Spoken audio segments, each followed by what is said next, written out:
तर आपण BA final च्या वर्गामध्ये मी तुमचं सर्वांचं स्वागत करतो. मॅक्झिमम विद्यार्थी तुम्ही जोडलेले आहे.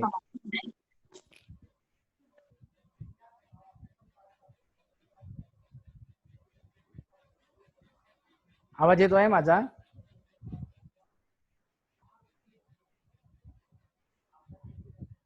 तर लक्षात घ्या, BA तृतीय वर्षात मी तुमचं मनपूर्वक स्वागत करतो. आपण सर्व एका अनिश्चित अशा संकटाला सामोरे जात आहोत आणि हे तुम्हाला सगळ्यांना माहीत आहे, ते म्हणजे कोविड-19.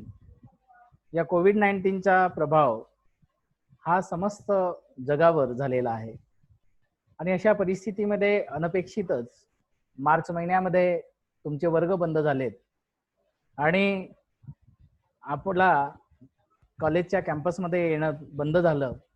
सगळेच आपल्या घरी थांबलेत आणि घरी राहा, सुरक्षित राहा, हा जो सूत्र आहे, या सूत्राला धरूनच सगळे आपापल्या घरी सुरक्षित आहेत.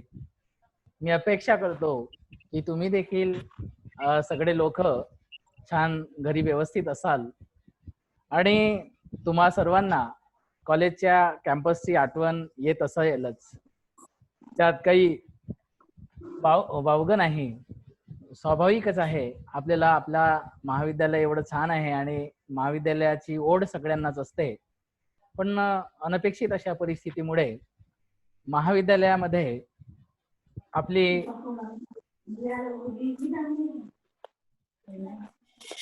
हॅलो, आवाज येतोय ना माझा? हो सर. हा, तर महाविद्यालयामध्ये सगळं वातावरण म्हणजे शेवट झालेलं होतं. तुमचं असाइनमेंट सबमिशनची वेळ आलेली होती आणि त्यानंतर लगेच 15-20 दिवसांनी तुमच्या परीक्षा सुरू होणार होत्या. पण कोविड-19च्या या परिणामामुळे ह्या सगळ्या गोष्टी बंद झाल्यात आणि आपल्याला काही करता आलं नाही. पण विद्यापीठानं आणि शासनाने निर्णय असं घेतलं की जे फर्स्ट इयर आणि सेकंड इयरचे जे विद्यार्थी आहेत, तर त्यांना आपण पुढच्या वर्गात प्रमोट करायचं. आणि स्वाभाविकच तुम्ही सेकंड इयरला जे विद्यार्थी होते, तर तुम्ही दुसऱ्या म्हणजे फायनल वर्गामध्ये तुम्ही प्रमोट झालेले आहात. हा, अर्थात ज्यांचे काही थर्ड सेमला बॅक असतील, असे जे काही विद्यार्थी असतील, तर त्यांना त्या थर्ड सेमचे पेपर द्यावे लागतील असं विद्यापीठानं निर्णय घेतलेला होता. तुमचे इंटरनल असेसमेंटचे मार्क्स विद्यापीठाला देण्याची प्रक्रिया सुरू आहे. हे असं असताना आता जून 15 पासून 2020 आणि 21चा सत्र सुरू झालेला आहे आणि या जून 20-21चं जे सत्र सुरू झालेलं आहे, तर या सत्रामध्ये विद्यापीठाने आणि आमच्या महाविद्यालयाने असं आदेश दिलं की जे विद्यार्थी प्रमोट झालेले आहेत, अर्थात BA फायनल साठी, तर त्या विद्यार्थ्यांना आपल्याला शिकवायचं आहे असं त्यांनी म्हटलं आणि त्यानुसार आपण तुमचे वर्ग सुरू केले आहेत. आणि बरेच विद्यार्थ्यांचे एक सूचना आहे तुम्हाला की तुमचा आवाज जो माईक आहे, तो माईक कृपया म्यूट करा, अनम्यूट करा. तुम्ही म्यूट करा. बाजूला कॉर्नरला व्हिडिओच्या बाजूला माईक आहे, तो माईक म्यूट करा, म्हणजे आवाजामध्ये हे होणार नाही. तर मी मुद्द्यावर येतो. तर तुम्ही BA फायनलला गेलेले आहात. तुमचं मी अप्रत्यक्ष का होईना BA फायनल या वर्गामध्ये तुमचं मी स्वागत करतो.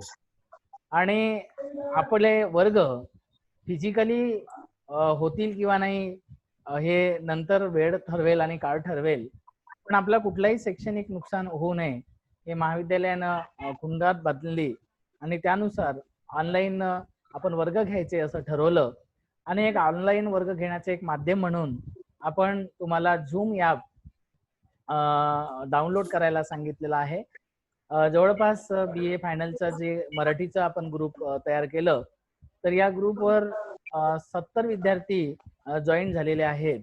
तर या विद्यार्थ्यांना, सगळ्या विद्यार्थ्यांना मला रिक्वेस्ट आहे की त्याने झूम ॲप डाउनलोड करावं, आणि ज्यांनी डाउनलोड केलं नसेल किंवा ज्यांना डाउनलोड करायला अडचणी असतील, तर ज्यांना समजतं आहे आणि तुम्ही तुमच्या मित्रांना त्यांना सांगा आणि ते करून घेतील. कारण यानंतर साधारणतः या महिन्यामध्ये आपले जे वर्ग होतील तर ते झूम ॲपद्वारे ऑनलाईन पद्धतीने घेतले जातील.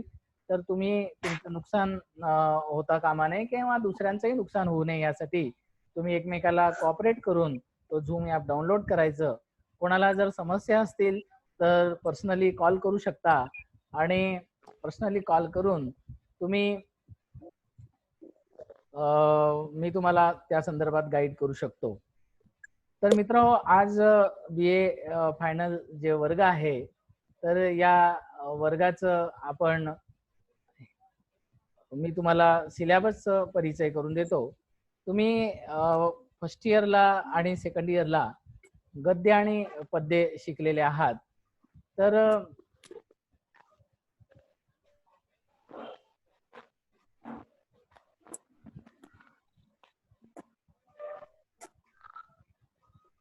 त्या व्यतिरिक्त दुसरं जे आहे, आपला जो भाग आहे, तुम्हाला स्क्रीन दिसतंय तुम्हाला? हो. हा, तर तुम्हाला जे साहित्य संहिता भाग 3 हे आवश्यक मराठी म्हणून तुम्हाला साहित्य संहिता भाग 3 हे पुस्तक आहे. तुम्ही साहित्य संहिता भाग 1 आणि भाग 2 शिकले, तर तुम्हाला एक लक्षात येईल की या अभ्यासक्रमामध्ये, आपल्या मराठीच्या अभ्यासक्रमामध्ये 2 बदल आहेत. एक अभ्यासपत्रिका म्हणून इथं लिहिलेलं आहे, ते म्हणजे कम्युनिकेशन मराठी. तर अर्थात फंक्शनल इंग्लिशच्या धर्तीवर आपण फंक्शनल मराठी शिकणार आहोत. आणि कम्युनिकेशन मराठी ज्याचं नाव आहे, त्याला साहित्य संहिता भाग 3 आवश्यक मराठी असं पुस्तकाचं नाव आहे. पण अर्थात विद्यापीठानं skill enhancement job oriented course SEC सुरू केलं. तर या स्किल इन्हान्स बऱ्याच विद्यार्थ्यांनी आपले माईक कृपया बंद करावं.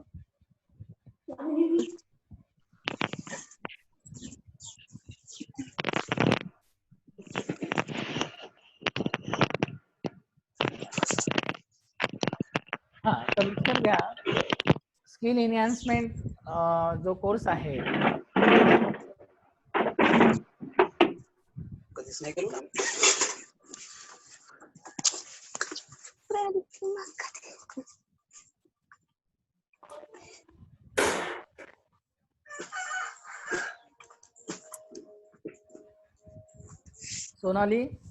सोनाली बुर्ले ऐकताय का? Yes sir. हा, तुझा माईक बंद कर बेटा.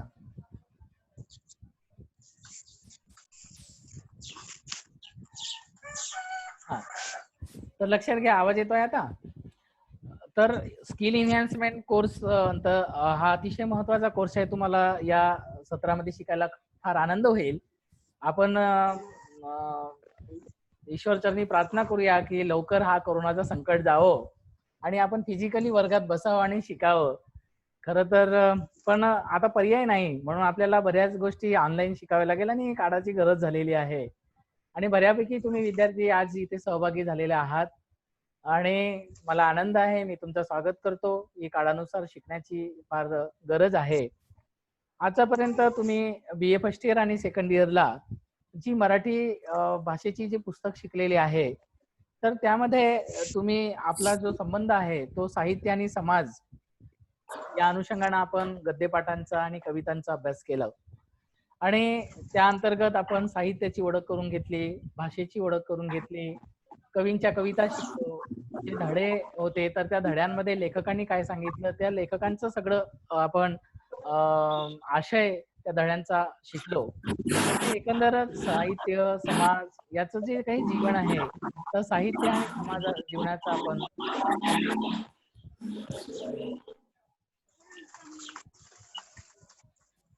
सगळ्यांनी आपले माईक म्यूट करा. आवाज येतो आहे मला.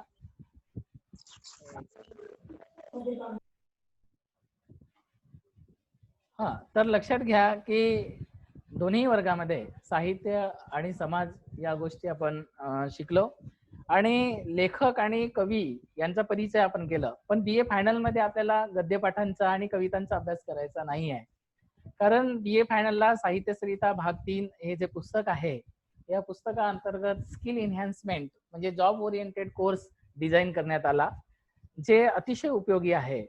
बरेचदा आपण काय करतो की शिक्षण घेतो, आपल्याला भाषेचं ज्ञान झालं, आपल्या खऱ्या अर्थानं विचार करण्याची क्षमता विकसित झालेली असते, पण त्या भाषेचं समाजामध्ये त्याचा काही उपयोग करता आला पाहिजे.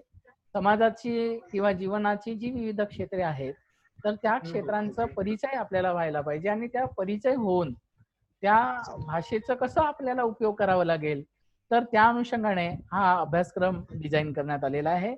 आणि व्यवहारातील विविध क्षेत्रे समजून घेऊन त्या व्यवहारामध्ये भाषेचं सुयोग्य कसं वापर करायचं, कसं उपयोजन करायचं, ही गोष्ट आपण साहित्य सरिता भाग 3 मध्ये शिकणार आहोत. विद्यार्थी मित्रांनो, तुमच्या समोर हे नहीं देखा थे, अभ्यासक्रम दिसत आहे. देखा थे पण हाथ नहीं बंधा.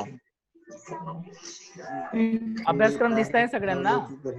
तर लक्षात घ्या, कम्युनिकेशन मराठी BA सत्र 5 शैक्षणिक क्षेत्र 2019 पासून, म्हणजे मागच्या वर्षीचे जे मुलं होते त्यांनी हा अभ्यास केलेला होता BA फायनलच्या, आणि तेव्हापासून हा अभ्यासक्रम लागू झालेला आहे. एकंदर आपल्याला सत्र 5 मध्ये साहित्य सरिता या पुस्तकांतर्गत 11 प्रकरणांचा अभ्यास करायचा आहे. मी तुम्हाला आज अभ्यासक्रमाचा परिचय करून देतो आहे. तर पहिला प्रकरण बदल करे तो जे आहे ते पहिलं प्रकरण व्यावहारिक मराठी स्वरूप आणि भूमिका हे आहे. दुसरं प्रकरण भाषिक संवाद व्यवहाराची मूलतत्वे हा आहे. तिसरं प्रकरण सारांश लेखन हे आहे.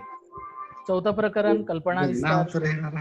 पाचवं प्रकरण प्रसार माध्यमांसाठी वृत्तलेखन. सहावं प्रकरण वृत्त भाषांतर, भाषांतर विद्या. सातवं प्रकरण मुलाखत लेखन. आठवं प्रकरण संपादन प्रक्रिया, संहिता संपादन, स्मरणिका संपादन. आणि 9वं जे प्रकरण आहे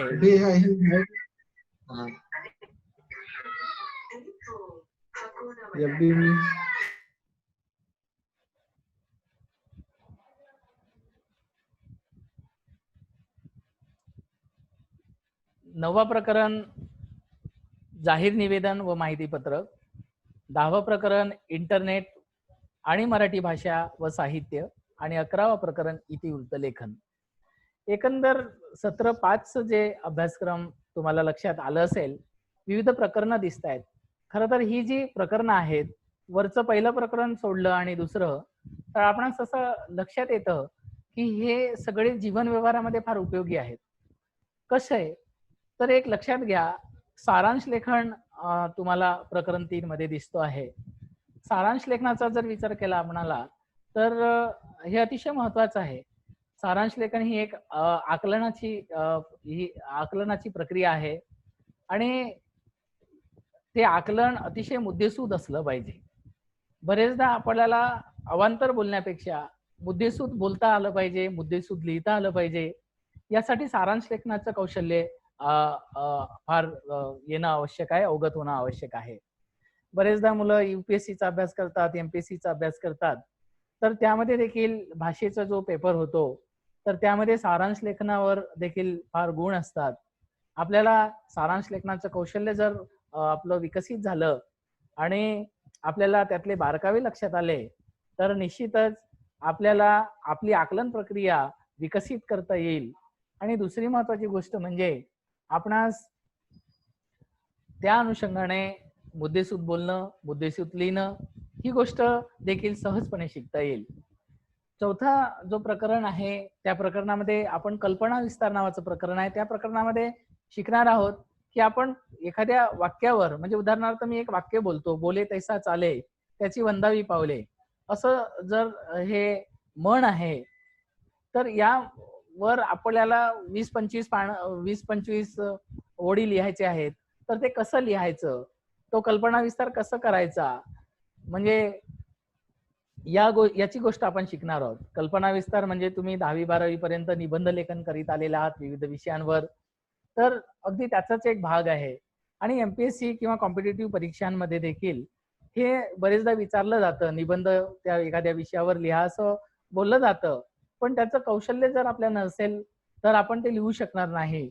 आणि म्हणून या BA च्या 5व्या सत्रामध्ये आपण साहित्य सरिता भाग 3 अंतर्गत स्किल एनहान्समेंट जॉब ओरिएंटेड जो कोर्स डिझाईन करण्यात आलेला आहे, त्यामध्ये हा अतिशय एक महत्त्वाचा विषय या अंतर्गत आपण अभ्यास करणार आहोत.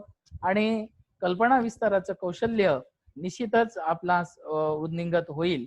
बरेचदा आपण एखादी गोष्ट दिलं म्हणजे अति तेथे माती असं म्हटलं, किंवा कायदा पाडा गतीचा अशी काही वाक्य म्हटलं, किंवा आई थोर तुझे उपकार असं जरी आपण म्हटलं, तर या वाक्यांवर आपल्याला 2-3 पानं लिहिता आलं पाहिजे.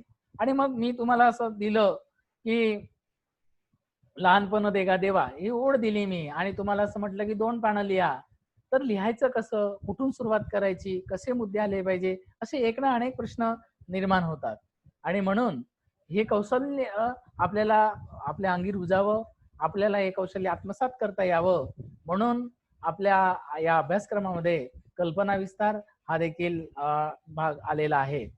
त्याच्यानंतर प्रकरण 5 जे आहे ते 5 म्हणजे प्रसार माध्यमांसाठी वृत्तलेखन, हा देखील प्रकरण आपण अभ्यासणार आहोत या 5व्या सत्रामध्ये. हा अतिशय महत्त्वाचा आहे. प्रसार माध्यमे म्हटल्यावर स्वाभाविकच तुमच्या डोळ्यासमोर मीडिया येतो, आणि मीडिया म्हटलं की आपल्याला प्रिंट मीडिया आणि इलेक्ट्रॉनिक मीडिया असं आपण म्हणतो. तर या प्रिंट मीडियासाठी आणि इलेक्ट्रॉनिक मीडियासाठी लेखन कसं करायचं, आणि अलीकडे आपण न्यूज चॅनल्स एवढे भरमसाठ झालेले आहेत की त्यामध्ये खूप अशी संधी असते. आपल्या वर्गातील एक मुलगा मिथुन डोडरे जो आता ऑनलाईन आहे, तो VNX साठी लेखन करतो आणि बऱ्याचशा बातमी लेखन करतो, आणि त्याला कदाचित माहीत असेल. तर प्रसार माध्यमांसाठी लेखन करणं हे देखील एक कौशल्य आहे. चला रे बा, कार्यक्रम झालेला आहे, आता एका कार्यक्रमाची तुम्हाला बातमी लिहायची आहे, वृत्तांत लेखन करायचं आहे, तर कुठून सुरुवात करायची, कसं करायचं, कसं लिहायचं, याचे बारकावे आणि साध्या साध्या गोष्टी आपल्याला माहित नसतात. आणि मग एखाद्या गावामध्ये कार्यक्रम होतो, तुमच्याच गावामध्ये समजा एखाद्या कीर्तनाचा कार्यक्रम झाला, आणि मग तुम्हाला म्हटलं की अरे बा, हा पदवीधर आहे, शिकलेला आहे, चल बाबा या कार्यक्रमाची तू बातमी लिहून दे.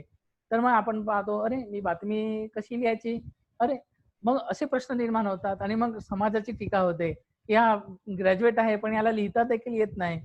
तर स्वाभाविकच या भाषेचं आपल्याला उपयोजन या समाजामध्ये करता आलं पाहिजे.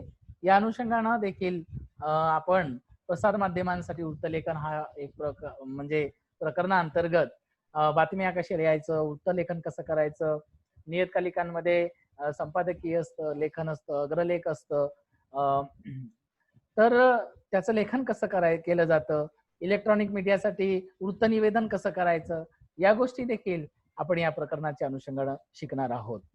आणि नंतरचं जो प्रकरण आहे तो म्हणजे प्रकरण 6 वृत्त भाषांतर. या प्रकरणाच्या हा अतिशय महत्त्वाचा आहे, कारण आपण एक सामाजिक प्राणी आहोत. विविध समाजामध्ये राहत असताना विविध वंशाचे विविध समाजाचे व्यक्ती भेटतात, विविध भाषिक व्यक्ती भेटतात, तर त्यावेळी एकमेकाची भाषा समजून घेणं फार महत्त्वाचं आहे. अलीकडे आपण इंग्रजी वर्ल्ड वाईड लँग्वेज आहे असं म्हणतो. आपण जरी मराठी भाषा शिकत असलो पण स्वाभाविकच आपला दुसऱ्या भाषेशी संपर्क येतो. मग हे संपर्क येत असताना ही आदान प्रदानाची प्रक्रिया आणि ही संवाद प्रक्रिया समजून घेण्यासाठी भाषांतर विद्या येणं फार महत्त्वाचं आहे. तर भाषांतर कसं करायचं, भाषांतर करताना कोणते बारकावे लक्षात घेतले पाहिजे, भाषांतर सहज आणि सुलभ कसं करता येईल, हे देखील आपण सत्र 5 या अंतर्गत शिकणार आहोत. आणखी एक महत्त्वाचा जो प्रकरण होता तो म्हणजे मुलाखत लेखन. स्वाभाविकच मुलाखत म्हणजे एखाद्या इंटरव्ह्यूला आपण जातो आणि मुलाखत देतो नोकरीसाठी, ते नाही. तर या समाजामध्ये फार मोठी मोठी व्यक्ती असतात, कोणाला यश बऱ्याच विविध क्षेत्रामध्ये यश मिळालेलं असतं. तर अशा यशस्वी लोकांचं जसं जी माझा किंवा ABP माझा कट्टावर बऱ्याचशा मुलाखती तुम्ही न्यूज चॅनलच्या माध्यमातून पाहत असाल, तर हे मुलाखत घेण्याचं देखील एक विशेष असं कौशल्य असतं. तर हे कौशल्य देखील आपल्याला या निमित्तानं आत्मसात करून घेता येईल. त्या अनुषंगाने हा अभ्यासक्रमामध्ये मुलाखत लेखनाचा भाग आलेला आहे. संपादन प्रक्रिया हा देखील एक प्रकरण आहे. तर या प्रकरणाच्या अनुषंगानं आपण संहिता संपादन आणि स्मरणिका संपादन असे दोन भाग आहेत. तर या दोन भागाचं आपण अभ्यास करणार आहोत. संहिता संपादन म्हणजे एखादं पुस्तक कशी संपादित करायची, आणि स्मरणिका म्हणजे एखादं इन्स्टिट्यूशन असेल, एखादी संस्था असेल, एखादी स्वयंसेवी संस्था असेल, तिला जर 25 वर्ष झाले तर आपण रौप्य महोत्सव साजरा करतो. तर त्या निमित्तानं तो कायम स्मरणात राहावं म्हणून स्मरणिका संपादन केलं जातं. तर अशा स्मरणिकांचं संपादन कसं करायचं याचं देखील कौशल्य आपल्याला या सत्र 5 मध्ये आत्मसात करून घेता येतं. आणखी एक महत्वाचं म्हणजे जाहीर निवेदन आणि माहिती पत्रक. हे तुम्हाला माहित असेल, सोप्या भाषेमध्ये याला आपण पॉम्पलेट्स म्हणतो. विविध लोक आपली जाहिरात करतात, पॉम्पलेट्स लावतात. आपल्याला देखील एखादं पॉम्पलेट म्हणजे माहिती पत्रक लिहायचं असेल तर ते कौशल्य आपल्याला बऱ्याचदा नसतं आणि आपण लिहू शकत नाही. तर त्याचं देखील कौशल्य आपल्याला या सत्रामध्ये आत्मसात करायचं आहे. आणि भाषेचं इंटरनेटवर आपण कसं उपयोग करता येईल हे देखील आपण इंटरनेट आणि मराठी भाषा साहित्य या अंतर्गत शिकणार आहोत. शेवटचं जे प्रकरण आपण या सत्रामध्ये शिकणार आहोत ते म्हणजे इतिवृत्त लेखन. इतिवृत्त लेखन म्हणजे त्याला इंग्रजीमध्ये आपण मिनट्स रायटिंग असं म्हणतो. मिनट्स म्हणजे एखादी सभा झाली तर त्या सभेचं इतिवृत्त लिहिणं हे फार महत्वाची गोष्ट असते. आणि हे सगळं कौशल्य जे आहे तर हे कौशल्य आपण त्या निमित्तानं शिकून घेऊ आणि निश्चितच याचा तुम्हाला फायदा होईल.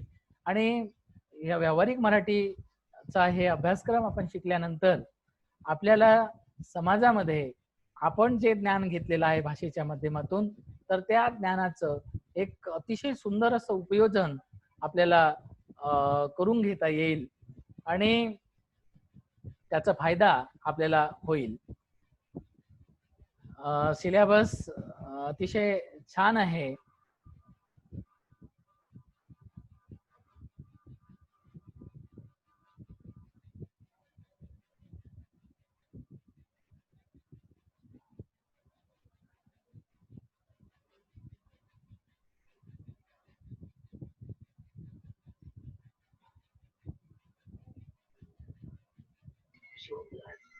हॅलो,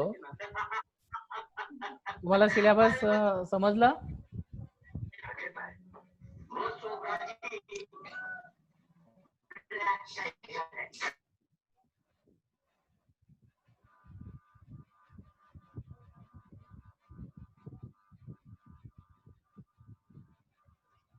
तुम्हाला समजला सिलेबस?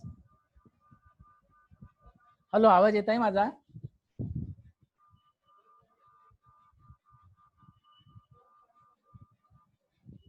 आता मी तुम्हाला परीक्षेचं स्वरूप कसं राहील, पुढल्या सत्रात निश्चितच परीक्षा होईल अशी अपेक्षा आपण बाळगूया आणि जानेवारीपर्यंत वगैरे कदाचित परीक्षा होतील. तर आतापर्यंत तुम्हाला दीर्घ प्रश्न आणि लघुत्तरी प्रश्न होते. तर या सत्रामध्ये दीर्घ आणि लघुत्तरी प्रश्न म्हणजे दीर्घ प्रश्न राहणार नाही, लघुत्तरी प्रश्न राहणार आहेत. 80 मार्काचा पेपर होईल. त्यामध्ये 5-5 मार्काचे प्रश्न विचारले जातील. तर 5-5 मार्काचे प्रश्न एकंदर तुम्हाला 4 प्रश्न राहतील. पहिला जो प्रश्न आहे हा प्रकरण 1, प्रकरण 2, प्रकरण 3 यावर राहील. लक्षात घ्या, पहिलं जे प्रश्न राहील, प्रश्नाचं स्वरूप सांगतोय मी. 4 प्रश्न एकंदर तुम्हाला परीक्षेमध्ये विचारले जातील आणि प्रश्नाचं जे स्वरूप आहे ते 4 प्रश्नामध्ये पहिला प्रश्न हा पहिल्या 3 प्रकरणावर राहील. पहिला प्रश्न मध्ये एकंदर 6 लघुत्तरी प्रश्न विचारले जातील. प्रत्येकी प्रश्नाला 5 गुण असतील आणि 6 पैकी कोणतेही 4 प्रश्न आपल्याला सोडवायचे असतील. आणि एकंदर पहिला प्रश्न हा 20 मार्काचा, दुसरा प्रश्न हा नंतरच्या 3 प्रकरणावर राहील, म्हणजे 4, 5 आणि 6 या 3 प्रकरणावर प्रश्न दुसरा विचारला जाईल. याच्यामध्ये देखील 6 लघुत्तरी प्रश्न विचारले जातील, प्रत्येकी 5 गुण राहतील आणि प्रत्येकी 5 गुण, एकूण 6 प्रश्न, 6 पैकी 4 प्रश्नांचं उत्तर आपल्याला सोडवायचं आहे. या प्रश्न दुसऱ्याला देखील एकूण 20 गुण. प्रश्न तिसरा हा देखील पुढच्या 3 प्रकरणावर राहील, म्हणजे 7, 8 आणि 9 या प्रकरणावर प्रश्न तिसरा विचारला जाईल. याच्यामध्ये देखील 6 लघुत्तरी प्रश्न राहतील. त्यामध्ये आपणास 4 लघुत्तरी प्रश्नांचं उत्तर सोडावं लागेल आणि प्रत्येकाला 5 गुण राहतील. आणि शेवटचा जो प्रश्न आहे तो प्रश्न चौथा विचारला जाईल आणि तो प्रश्न चौथा प्रकरण 10 आणि प्रकरण 11 यावर विचारला जाईल. त्याच्यामध्ये देखील अगदी सारखंच, म्हणजे एकूण 6 प्रश्न राहतील, प्रत्येकी 5 गुण. कोणतेही आपल्याला 4 प्रश्न सोडवायचे आहेत आणि अशा पद्धतीचं परीक्षेचं हे बायफर्गेशन आहे आणि त्या अनुषंगाने तुम्हाला तयारी करावी लागेल. मी तुम्हाला बऱ्यापैकी नोट्स वगैरे शेअर करेन. प्रत्येक नोट्स मी तुम्हाला जो प्रकरण तुम्हाला शिकवेन त्याची PPT म्हणा आणि त्या प्रकरणाचे नोट्स देखील तुम्हाला व्हॉट्सअप ग्रुपवर पाठवले जाईल. तुम्हाला व्हॉट्सअप ग्रुपवर सक्रिय राहायचं आहे आणि वारंवार मी दिलेल्या सूचनांचं तुम्हाला पालन करायचं आहे. तर आजच्या या क्लासमध्ये मला तुम्हाला परिचय सगळ्यांना करून द्यायचं होतं. अभ्यासक्रमाचा परिचय आपण करून घेतलेला आहे आणि दुसरी महत्त्वाची गोष्ट म्हणजे आपण या अभ्यासक्रमावर आधारित प्रश्नपत्रिका कशी राहील ही देखील आपण समजून घेतलेलं आहे. तर सगळ्यांनी आपण आपलं ज्यांना बोलायचं असेल किंवा काही समस्या असेल त्यांनी आपलं माईक अनम्यूट करावं आणि त्यांनी काही प्रश्न मला विचारू शकतात.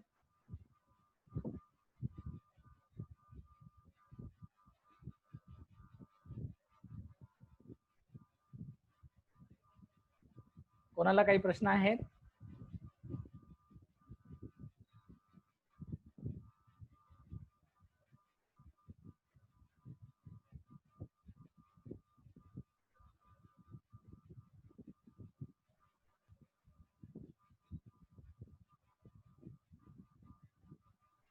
हॅलो,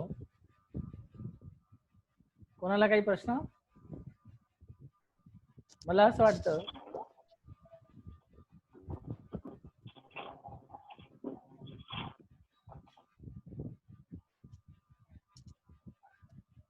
जीवन, सोनाली, गरीब, काही प्रश्न आहेत तुम्हाला आजच्या क्लास बद्दल? तुम्ही आपला माईक ऑन करा आणि प्रश्न विचारू शकता.